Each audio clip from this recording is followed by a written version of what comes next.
अच्छा सुनो, सब्सक्राइब करते वक्त ना घंटी बजा देना ताकि जब मैं ऑनलाइन आऊँ तो तुम्हारे फोन की भी नमस्कार दोस्तों, आप सभी का स्वागत है हमारे YouTube चैनल पर। तो आज हम बात करेंगे UP DElEd BTC admission 2024 latest update के बारे में।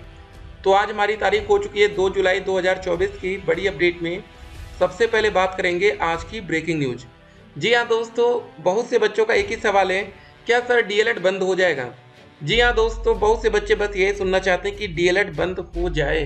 ठीक है, पिछले साल 2 जून से ऑनलाइन आवेदन की प्रक्रिया शुरू हुई थी और आज हमारी तारीख है 2 जुलाई। जी हाँ दोस्तों, 1 साल 1 महीना बीत चुका है लेकिन अभी तक आवेदन की प्रक्रिया शुरू नहीं हुई है। पूरी अपडेट हम इस वीडियो में देखेंगे। जी हाँ, जब लेट होने लगता है ना तो सबको यही लगता है कि भैया अब नहीं होगा। ऐसा कुछ नहीं है, एडमिशन होगा। ठीक है, बहुत से बच्चे इसके चक्कर में कहीं और एडमिशन ले रहे होंगे। देखिए, आपको बता दें इस बार लेट क्यों हो रहा है, जरा ये समझ लीजिए पहले। उसका रीजन ये है कि यूपी से डीएलएड कर सकेंगे देश भर के छात्र। पहली बात, उत्तर प्रदेश का निवासी होने की बाध्यता समाप्त करने की तैयारी हो रही है और इसी सत्र से डीएलएड प्रवेश के नियमों में बदलाव करने जा रहे हैं। ये दोस्तों, जब कोई बदलाव होता है ना तो वहां पर समय लगता है, कुछ डिसीजन लेना पड़ता है। ऐसा नहीं है, हवेबाजी में काम नहीं होता है। एक बात यहाँ आप लोग बिल्कुल समझ लीजिए, यहाँ पर आपको सब्र करना सीखना पड़ेगा। अगर आपके पास सब्र नहीं है ना तो फिर डीएलएड कोर्स आपके लिए नहीं बना है, क्योंकि यहाँ पर बहुत लेट होता है। ठीक है, ये आप हाई स्कूल, इंटर और ग्रेजुएशन को भूल जाइए कि वहाँ पर दोस्तों बिल्कुल टाइमली पेपर होता है, सब कुछ वहाँ पर टाइम टू टाइम होता है। तो यहाँ पर आपको सब कुछ अब टाइम टू टाइम नहीं मिलेगा। ठीक है, पहली कंडीशन यहाँ पर ये रहने वाली है। अब चलिए दोस्तों, आप लोग के कमेंट्स को देखेंगे। कब आएगा बीटीसी का फॉर्म? स्टेट रैंक कैसे निकाला जाता है? जी हाँ, अभी आपके सवाल का आंसर किया जाएगा। Thank you sir. ठीक है, वेलकम है आपका। एग्जाम फॉर्म कब से भरे जाएंगे? दोस्तों ये बच्चे वो है ना जो डीएलएड कर रहे हैं। देखिए, ये बच्चे हैं जो डीएलएड कर रहे हैं और यहाँ पर एक बच्चों का कमेंट आ रहा है जो डीएलएड करने वाले हैं। ठीक है, हर तरह के बच्चे यहाँ पर कमेंट्स कर रहे हैं। सर इस बार ग्रेजुएशन कंप्लीट हुआ है पर रिजल्ट नहीं आया है, तो क्या ऐसे लोगों का एडमिशन हो सकता है? देखिए, एक बात एकदम क्लियर कर दें, जिस दिन दोस्तों ऑनलाइन आवेदन की प्रक्रिया शुरू होगी, ठीक है, और जो लास्ट डेट रहने वाली है, अगर आपका रिजल्ट लास्ट डेट से पहले आता है ऑनलाइन आवेदन के, तो आप आवेदन के पात्र होंगे। क्योंकि अगर मेरिट के बेस पर एडमिशन होगा तो आपका रिजल्ट बहुत ही ज़्यादा इम्पोर्टेंट है। ठीक है, ये बात आपको ध्यान में रखना है। कुछ और बातें, जैसे दोस्तों हमने बोला कि 50% चाहिए जनरल कैटेगरी के छात्रों को ग्रेजुएशन में मिनिमम। ठीक है, 45% आरक्षित वर्ग में, तो इसका भी नियम एकदम पक्का है। ठीक है, जैसे मान लीजिए कि अगर आपका पेपर 1000 का होता है, अगर आपके 500 नंबर आ गए तब तो ये 50% है। 499 आए तो ये 49.9% होगा, जो कि आप आवेदन के पात्र नहीं हो पाएंगे, क्योंकि ऑनलाइन आवेदन करते समय आपके नंबर पूछे जाते हैं, ना कि परसेंटेज। ठीक है, परसेंटेज में क्या होगा, जैसे 49.9 पाए तो इसको आप कहेंगे भैया इसको 9 इधर करके शिफ्ट 50 मान लीजिए मोटा मोटा। ऐसा नहीं होता है, यहाँ पर एक एक नंबर की वैल्यू समझ में आएगी बच्चों को जो इस बार एडमिशन ले रहे हैं। देखिए, दिक्कत उनको नहीं होती है। देखिए, किसी का अगर 48% है कोई दिक्कत नहीं है। अब जो बिल्कुल करीबी होता है ना तो उसको समझ में आता है। अब आप कहिए हमारे तो भैया 60% है, तब तो कोई दिक्कत ही नहीं, आप सेफ जोन में। ठीक है सर, सेमेस्टर वालों का मेरिट कैसे पता चलेगा, सीजीपीए या जो भी हो? देखिए, आप लोग पहले नंबर जो ये सब है ना, इसको आप नंबर में कन्वर्ट कर लीजिए, उस हिसाब से आप मेरिट निकाल सकते हैं। अगर आपको दिक्कत हो रही है तो आप अपने कॉलेज के टीचर से संपर्क करिए, वो आपका निकलवा देंगे। ये इंपॉर्टेंट रहता है। ठीक है, इसमें गलती नहीं होनी चाहिए, नहीं तो बाद में आपको दिक्कत का सामना करना पड़ेगा डीएलएड एडमिशन में। ठीक है, तो सही तरीके से आपको अपना नंबर निकालना है। आपको नहीं समझे तो आप अपने कॉलेज में बात करेंगे, जहां पर आपने ग्रेजुएशन कर रखा है, हाई स्कूल, इंटर कर रखा है, वो टीचर आपकी मदद कर देंगे। फॉर्म कब आएगा? ठीक है, हमेशा जून में आता था। जी हाँ, ये बात बिल्कुल सही है, जून में आ जाता था डीएलएड का फॉर्म। नहीं आ रहा है, इसीलिए तो बच्चों के मन में सवाल उठ रहा है ना कि क्या अब डीएलएड बंद ही हो जाएगा क्या, फॉर्म नहीं आ रहा तो? ठीक है, अगला सवाल देखते हैं। हेलो, प्लीज कोई बताएगा कि गोरखपुर में किस कॉलेज में स्कॉलरशिप पर एडमिशन हो सकता है प्लीज? ठीक है, देखिए यहाँ पर अब बात क्या ना, ये देखिए सभी बच्चों को खुद ही पता करना पड़ता है कि किस कॉलेज में एडमिशन नहीं हो रहा है। ये दोस्तों आपको बिल्कुल लास्ट टाइम में पता चलेगा, अभी तो आपको नहीं पता चलेगा ना। अभी इसलिए नहीं पता चलने वाला क्योंकि इस समय अदर स्टेट के अगर छात्रों को मौका मिलेगा तो पहली बात तो सीट उतनी ज़्यादा खाली नहीं रहने वाली है। ठीक है, तो ये बिल्कुल आपको लास्ट में ही क्लियर होगा। सर डायरेक्ट एडमिशन कैसे होता है, प्लीज रिप्लाई करिए। देखिए, जो डायरेक्ट एडमिशन का प्रोसेस होता है, पहले आप लोग को दोस्तों ऑनलाइन आवेदन करना पड़ेगा। जिन बच्चों ने रजिस्ट्रेशन नहीं किया होगा उनको डायरेक्ट एडमिशन में भी मौका नहीं मिलेगा, एकदम क्लियर ध्यान दीजिए। कुछ बातें जो रहती है इंपॉर्टेंट वही हाईलाइट करते हैं। अगला सवाल, सर मेरा हाई स्कूल में 79, 12वीं में 79 और बीएससी फर्स्ट सेमेस्टर में देखिए 68 है, 74 है, 75 है, ठीक है, 77 है, 68 है, क्या मुझे गवर्नमेंट कॉलेज मिल सकता है? ठीक है, इनका पूरा नंबर लगभग 230% हुआ है, ओबीसी से हैं और 6 सेमेस्टर का रिजल्ट नहीं है। पहले देखिए रिजल्ट आना जरूरी है, ठीक है, तो रिजल्ट आ जाएगा तो उसके बाद ही आगे का प्रोसेस होगा। एक बात और आपको बताना चाहेंगे कि 225 प्लस होना चाहिए मिनिमम आरक्षित वर्ग में गवर्नमेंट कॉलेज इस बार 2024 में पाने के लिए। इस बार की मेरिट आप देखेंगे लास्ट बार की अपेक्षा काफ़ी हाई जाएगी, तो ये ध्यान रखना है। और पहले रिजल्ट आना ज़्यादा जरूरी है, रिजल्ट के बाद ही आगे का प्रोसेस होगा, ठीक है। पेपर थर्ड सेमेस्टर का कब होगा भैया? ठीक है, ये वो बच्चे हैं जो डीएलएड कर रहे हैं, तो बस उम्मीद थी कि जुलाई में हो जाएगा, लेकिन कितना ज़्यादा लेट हो रहा है आप देख सकते हैं। अरे कोई डेट होगी, संभावित डेट तो बताइए। देखिए एग्जैक्ट डेट दोस्तों क्या होता है ना, यहाँ डीएलएड में वही बातें तो होती हैं कि एकदम क्लियर नहीं होता। यहाँ पर आपको ये मत पता चल सकता है कि कौन से महीने में हो सकता है, एग्जैक्ट डेट नहीं आ सकती। और डीएलएड का कभी एग्जाम होगा तो ये ध्यान रखना है आपका मंडे से शुरू होता है मैक्सिमम टाइम, तो आप इससे हर वीक के पहले जो मंडे स्टार्ट होता है वो आप ध्यान दे सकते हैं। सर मेरा ठीक है नाम मतलब सिंह स्कूल में 50 था, इंटरमीडिएट में 55 था और ग्रेजुएशन में 50, प्राइवेट कॉलेज मिलेगा? ठीक है, तो बिल्कुल प्राइवेट कॉलेज मिल जाता है, जैसे सीटें खाली जाती है। जैसे आप देखिए एक बार कुछ भी हो जाए ना, सीटें इस साल भी खाली जाएंगी। पिछले साल आपको बता दें 70,000 से ज़्यादा सीटें खाली थी, आपका वहाँ मिनिमम परसेंटेज पर भी हो जाएगा। जब सीटें खाली जा रही कॉलेज वाले वैसे ही रख लेंगे, उनको तो 41,000 से मतलब है, ठीक है। यूपी टेट का फॉर्म कब निकलेगा? ये दोस्तों आपके साल के अंत तक निकल सकता है, लेकिन जो बच्चे भी डीएलएड करने वाले हैं 2024 बैच वाले, वो सीटेट पर ध्यान देंगे। अगर आप इस साल एडमिशन लेंगे ना तो सीटेट पर फोकस करिएगा, इसका फॉर्म डालकर पेपर देने का देख सकते हैं, ठीक है, ये इंपॉर्टेंट। सर मेरा 233 नंबर एससी कैटेगरी से गवर्नमेंट कॉलेज मिल सकता है? एकदम देख लीजिए, इन बच्चे का तो भैया मिलने वाला, बाकी किसी का मिलेगा कि नहीं पता, इन बच्चे का कन्फर्म है 99.9%, ठीक है ना। 100% कुछ नहीं होता, एक बात ध्यान रखेंगे आप लोग, ये भी ध्यान रखेंगे, ठीक है। तो इनका तो बढ़िया काम बन गया। अब अगला कमेंट दोस्त हम लोग देखते हैं। सर डीएलएड का फॉर्म निकल गया है या नहीं? अभी आपका नहीं निकला है, ठीक है, लेकिन बहुत ही जल्द निकलेगा। यूपी डीएलएड की हम बात करें, अगर कोई बच्चा अदर स्टेट का देख रहा है तो एक अलग मैटर, बहुत जगह निकल भी चुका है, ये भी ध्यान देना है, ठीक है ना। अगला कमेंट, एससी कैटेगरी से बिलोंग करता हूँ, 215% है, सरकारी कॉलेज मिल जाएगा? अब देखिए 215 नंबर ये थोड़ा सा कम हो रहा है, चांस बन भी सकता है नहीं भी बन सकता है, यहाँ पर आपको देखना पड़ेगा, ठीक है। उसके बाद अगला कमेंट देखेंगे, सर यूपी से पढ़कर बिहार में टीचर के लिए जॉब ले सकते हैं क्या? बिल्कुल बिल्कुल ले सकते हैं। बिहार में देखिए बीपीएससी के माध्यम से काफ़ी बच्चों ने, उत्तर प्रदेश के छात्र बिहार में जाकर नौकरी कर रहे हैं, ठीक है। लेकिन एक बात ध्यान देना, अगर आप बिहार के रहने वाले हैं तो ठीक है, तो भी कोई दिक्कत नहीं, इस बार आप अदर स्टेट को मौका मिल रहा है। अभी देखिए कंफर्म नहीं, थोड़ा सा वेट करना होगा।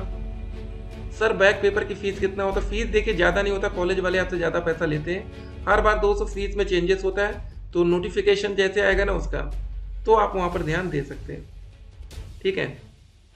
अगला कमेंट देखेंगे, सर मेरा 195 हो जाएगा? जी हाँ, आपका प्राइवेट कॉलेज मिल जाएगा। अगला देखिए, यूपी से बीएसटीसी के लिए 12वीं पास कर सकते हैं क्या? 12वीं में 68% आए। देखिए अभी यूपी में क्या है ना कि यूपी में ग्रेजुएशन के बेस में ही डीएलएड होता है, ठीक है, जरा ध्यान दीजिएगा। बाकी जो भी अपडेट आएगी अपडेट हम आप तक पहुंचाएंगे। अगला देखिए, सर मेरा हाई स्कूल में 68% है, इंटर में 70 है और ग्रेजुएशन में 72। क्या बात है, हर बार परसेंटेज बढ़ रहा है।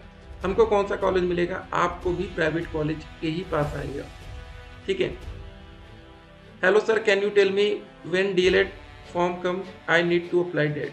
ठीक है, तो बस ये मान के चलिए आप लोग जुलाई में ही आवेदन शुरू हो जाएगा, ये महीना आपके लिए इंपॉर्टेंट है, ठीक है, इस पर आप लोग थोड़ा सा फोकस करेंगे। तो अगला कमेंट देखेंगे हम लोग, सर जी गवर्नमेंट में कब तक वैकेंसी निकलेगी 1 से 5 टीचर के लिए, क्या लगता है आपको? देखिए वैकेंसी अब तक तो आ जानी चाहिए, सही बात आपको बता देना, 2019 वाली वैकेंसी को हम लोग बहुत अच्छे से कवर किए थे, जिसका विज्ञापन 2018 दिसंबर में आया था, पेपर जनवरी 2019 में हुआ था। बहुत अच्छे से कवर किया था, सोचा था एक और वैकेंसी है तो मजा है, लेकिन तब से वैकेंसी नहीं आई। ठीक है, लेकिन ये मान के चलिए वैकेंसी आएगी जरूर। ठीक है ना, ऐसा नहीं कि वैकेंसी अब निकलेगी नहीं, तो तैयार रहना है। ये साल का अंत 2024 का इंपॉर्टेंट होगा।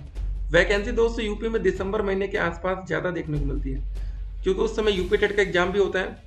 सर मेरा बीए 5th सेमेस्टर है, एक बैक है, क्या एडमिशन हो जाएगा? देखिए इसमें 6 सेमेस्टर होगा, तो जब तक आपका 6 नहीं क्लियर होगा तो कैसे हो सकता है, ये भी आपको ध्यान में रखना है। ठीक है, अगला कमेंट देखेंगे। सर सेमेस्टर वालों का मेरिट कैसे पता चलेगा? ये सब बातें।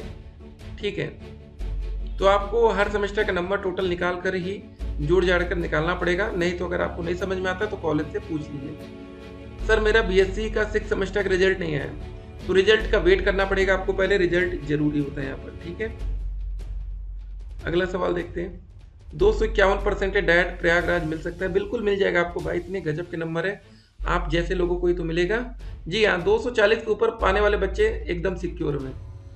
सर क्या बिहार में एंट्रेंस पास किए हैं तो यूपी में एडमिशन हो सकता है? देखिए यूपी का अलग से फॉर्म आता है, वो फॉर्म आपको फिल करना पड़ेगा। ठीक है ना, वो बिहार से नहीं मतलब है। अगला देखते हैं, अदर स्टेट से वो 154 प्राइवेट कॉलेज मिल जाएगा क्या? तो अदर स्टेट पर भी पूरा चांस आपका बन सकता है, देखते हैं क्या होता है फिलहाल। सर जी क्या 2023-25 वालों को पीआरटी में बैठने का मौका मिल सकता है? जरूर बताइए। देखिए अभी क्या है ना, तो जब तक आपका डीएलएड कंप्लीट नहीं होता, जरा ये समझिए पहले, कोई बच्चा अगर डीएलएड में एडमिशन लिया, जब तक आपका डीएलएड कंप्लीट नहीं हो जाता, 2 साल का कोर्स आपका है ना, first semester, second semester, third semester, fourth semester, चारों रिजल्ट आपका क्लियर होना चाहिए, आप पास हो जाने चाहिए ऑनलाइन कम से कम। उसके बाद उसी समय अगर आपने टेट क्लियर कर लिया, अच्छी बात है, तब जाकर आपको सुपर टेट में मौका मिलेगा। एक प्रोसेस है भाई, ठीक है ना। जब तक डीएलएड क्लियर नहीं होगा तब तक आप नहीं बैठ सकते। जैसे अभी देखिए डीएलएड में एडमिशन किन बच्चों का होगा? उन्हीं बच्चों का होगा जिनका ग्रेजुएशन फाइनल ईयर का रिजल्ट आ चुका है। अभी आप कहेंगे नहीं आया, तो फिर वेट करना पड़ेगा ना। Diet college cut off general, EWS, OBC, SC, ST, physical handicap, ex serviceman और फ्रीडम फाइटर। जनरल में 230 प्लस, ईडब्ल्यूएस में 225 प्लस, 225 प्लस, एससी में 220 प्लस, बाकी 210 या 200 प्लस इधर मान के चलिए इन बच्चों का चांसेस है। ठीक है, सेफ जोन क्या रहेगा आपके लिए? सेफ जोन क्या है, इंपॉर्टेंट ये है कि किस में आने पर हमें सरकारी कॉलेज आराम से मिल जाएगा। तो जनरल में 240 प्लस, ईडब्ल्यूएस में 235 प्लस, और बाकी जितने भी आरक्षित वर्ग हैं एससी कैटेगरी में 230 प्लस। ठीक है, ये ध्यान रखना। एज लिमिट मिनिमम 18 साल। फीस आपकी देखिए, हाँ एक सवाल ये था बच्चे का कि सर एडमिशन में क्या 41,000 रुपये जो हमारी प्राइवेट कॉलेज की फीस लगती है, क्या वो एक साथ लगती है कि आधा आधा करके दे सकते हैं? देखिए प्राइवेट कॉलेज में अगर आप एडमिशन ले रहे हैं, अगर आपने पहले से वहाँ बात कर रखी है, तो आप 20-20 हज़ार करके या 21-20 करके आप दे सकते हैं 2 बार में। ठीक है ना। आवेदन में कोई भी सुधार का मौका डीएलएड में नहीं मिलता, ये भी आपको ध्यान रखना है। जो भी बच्चे डीएलएड में आवेदन करने वाले हैं वो इस बात का ध्यान रखेंगे कि आपको आवेदन में किसी भी प्रकार का सुधार का मौका नहीं दिया जाता। एडमिशन का दोस्तों जो आदेश की बात है कि जो भी अपडेट आएगी, अपडेट हम आप तक पहुंचाएंगे। उसके बाद दोस्तों बात करेंगे हम लोग, ठीक है, जो लास्ट ईयर का नोटिस था ये देख सकते हैं। 2024 नोटिस का वेट करिए पहले, ठीक है ना, क्योंकि यहाँ पर कुछ बदलाव देखने को मिल सकता है। एक बदलाव दोस्त यहाँ पर हो जाए शैक्षिक अर्हता में, जहाँ पर ईडब्ल्यूएस कैटेगरी के बच्चों को भी अगर आरक्षण का फायदा मिले, 45% ग्रेजुएशन में मौका मिल जाए तो बेहतर रहेगा। ठीक है, उसके बाद आयु में इसमें तो किसी प्रकार की छूट की उम्मीद नहीं करते हम लोग। निवास में क्या हो सकता है दोस्त, यहाँ पर सभी छात्रों को मौका मिलेगा। नहीं तो अभी तक क्या था, जो बच्चे अदर स्टेट के हैं उनका आवेदन पत्र निरस्त कर दिया जाता है, ठीक है ना, अगर वो यूपी के नहीं है तो। कैंडिडेट रजिस्ट्रेशन पार्ट 1, सबसे पहले आप यहाँ पर रजिस्ट्रेशन करेंगे। यहीं पर आपसे पूछ लिया जाएगा आपके ग्रेजुएशन के नंबर, आप कौन सी स्टेट के हैं, ये सारी बातें पहले होती है। फिर आप यहाँ पर पैसा पेमेंट करते हैं। पार्ट 2 रजिस्ट्रेशन का होता है, फोटो और सिग्नेचर अपलोड करते हैं, ठीक है, और फाइनल एप्लीकेशन, ये सब। तो स्टेट रैंक कैसे आती है दोस्तों? देखिए स्टेट रैंक निकालने का एक प्रोसेस होता है। जब मान लीजिए 3 लाख बच्चों ने आवेदन कर दिया है यूपी डीएलएड में, ठीक है, तो अगर आपके नंबर सबसे ज्यादा बन रहे 300 में से 300, तो आपको फर्स्ट रैंक रखी जाएगी। लेकिन मान लीजिए कि किसी बच्चे का और भी 300 में 300 है, तो क्या रूल रहेगा फर्स्ट रैंक के लिए? तो रूल ये रहेगा, जिस बच्चे की एज यहाँ पर ज्यादा होगी उसको फायदा मिलेगा, उसको फायदा मिलेगा, ठीक है ना, और जिस बच्चे की एज कम होगी उसका नुकसान होगा। अगर मान लीजिए एज भी सेम हो जाएगी तब किसकी फर्स्ट रैंक आएगी, फिर A to Z अल्फाबेट देखा जाता है। अगर आपका A के नाम से तो आपको फर्स्ट प्रियोरिटी पर रखा जाएगा। B C ऐसे मान लीजिए अगर एक बच्चा A नाम से, एक बच्चा Z नाम से, कौन A आएगा। मान लीजिए एक बच्चा D नाम से, एक बच्चा B नाम से, पहले किसको प्रियोरिटी रखेंगे, B को पहले, D को सेकंड में। उसके बाद OTP जनरेट, ये सब काउंसलिंग में दोस्तों आपका लगभग 10,000 रुपये आपका लग जाता है, ठीक है ना। जैसे प्राइवेट कॉलेज की फीस 41,000 होती है तो काउंसलिंग में 10,000 जमा कर दिए तो बाद में 31,000 जमा करते हैं। सरकारी कॉलेज की फीस 10,200 होती है, 10,000 आपने पहले जमा कर दिया, ठीक है, तो बाद में कितना आपको मात्र 200 रुपये जमा करना होगा। ये सब बातें ध्यान रखना है। ये स्टेट रैंक 1 से 20,000 वाला प्रोसेस रहेगा, ये सब बातें होंगी, ठीक है। अलॉटमेंट लेटर, आवेदन पत्र का प्रिंट आउट, ये सब सारी चीजें आप करेंगे। कौन कौन से सब्जेक्ट पढ़ना पड़ेगा प्रथम सेमेस्टर में, तो बाल विकास, शिक्षण अधिगम के सिद्धांत, विज्ञान, गणित, सामाजिक अध्ययन, हिंदी, संस्कृत और कंप्यूटर। टोटल 8 विषय आपको पहले सेमेस्टर में पढ़ना पड़ता है। अगर कोई बच्चा उर्दू लेना चाहे तो वो भी ले सकता है। बाल विकास का पेपर 50 नंबर का होता है, शिक्षण अधिगम का सिद्धांत 50 नंबर, सामाजिक अध्ययन का पेपर 50 नंबर, बाकी सभी पेपर 25 नंबर के। ये थर्ड सेमेस्टर में सारे विषय पढ़ेंगे। एक बात आपको यहाँ पर इंग्लिश नहीं दिख रहा होगा, इंग्लिश आपको सेकंड सेमेस्टर में इंग्लिश भी देखने को मिलेगा। इंग्लिश आएगा, संस्कृत हटेगा फिर, ठीक है ना। तो जो भी दोस्तों अपडेट आएगी, अपडेट हम आप तक पहुंचाएंगे। सोशल मीडिया की तमाम अफवाहों से आपको बच के रहना है। सोशल मीडिया बड़ा खतरनाक है भाई, ठीक है ना, यहाँ पर आपको बचना है। चलिए दोस्तों, मिलेंगे एक और वीडियो में और भी अधिक जानकारी के साथ। तब तक के लिए स्टे कनेक्टेड। अगर आप लोग हमसे व्हाट्सएप पर जुड़ना चाहते हो तो नंबर लिख लीजिए 873807, ठीक है, 9216 8738079216। व्हाट्सएप पर मैसेज करके आप लोग भी हमसे कनेक्ट हो सकते हैं, ठीक है। फिर मिलते हैं, स्टे कनेक्टेड।